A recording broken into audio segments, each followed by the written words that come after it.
क्रांती आहे. बाबासाहेबांचं नाव म्हणजे ताकद आहे. भीक नाही हक्क हवा कलम दिल हातात. संविधान म्हणजे शस्त्र अन्यायाच्या छातीत घात.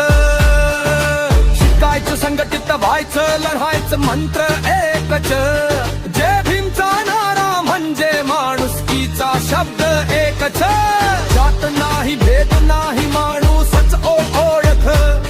हे शिकवलं बाबासाहेबांनी हाच खरा लोकशाहीचा श्वास.